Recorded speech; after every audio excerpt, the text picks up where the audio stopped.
বাসায় যদি চটজলদি করে আপনি এমন একটা থাই স্যুপ বানাতে চান তাহলে এই রেসিপিটা আপনার জন্য সহায়ক হবে। থাই স্যুপ বানানোর জন্য এখানে আমি ম্যাগি ইনস্ট্যান্ট থাই স্যুপের একটা প্যাকেট নিয়েছি। এই এক প্যাকেট দিয়ে মোটামুটি 3 জনের জন্য স্যুপ সার্ভ করা যায়। প্যাকেটে থাকা পাউডার একটা বাটিতে ঢেলে নিয়ে আমি 400 মিলি নর্মাল পানিতে এটা গুলিয়ে নিয়েছি। পাউডারগুলো পানিতে একটু ভালো করেই গুলিয়ে নেবেন যাতে একদমই দলা পাকিয়ে না থাকে। তারপর একটা প্যানে সামান্য পরিমাণ তেল আমি গরম হতে দিয়েছি।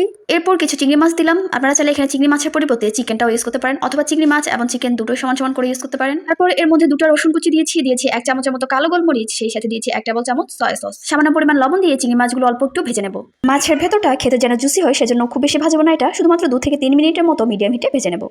মাছগুলো ভাজা হলে এরপর এর মধ্যে গুলিয়ে নেওয়া স্যুপের মিশ্রণটা দিয়ে দিয়েছি। এরপর 4 থেকে 5 মিনিট মিডিয়াম হিটে বারবার নেড়ে চেড়ে নিয়ে স্যুপটা রান্না করে নিয়েছি। রান্না শেষ হওয়ার কয়েক সেকেন্ড আগেই একটা টমেটোর বিচি ছাড়িয়ে আমি এর মধ্যে কুচি করে ব্যবহার করেছি। কয়েক সেকেন্ড নেড়ে চেড়ে নেওয়ার পর স্যুপটা মোটামুটি একটা ঘন কনসিস্টেন্সিতে এলে আমি চুলার আঁচটা বন্ধ করে দিয়েছি। এক্ষেত্রে আপনারা যদি স্যুপটা একটু বেশি ঘন খেতে চান তাহলে আরো একটু জাল দিয়ে নিতে পারেন। তবে আমি এটা খুব বেশি ঘনও করিনি, আবার খুব একটা পাতলাও রাখিনি। এবং সব শেষ একটা লেবু স্যুপের মধ্যে গোল গোল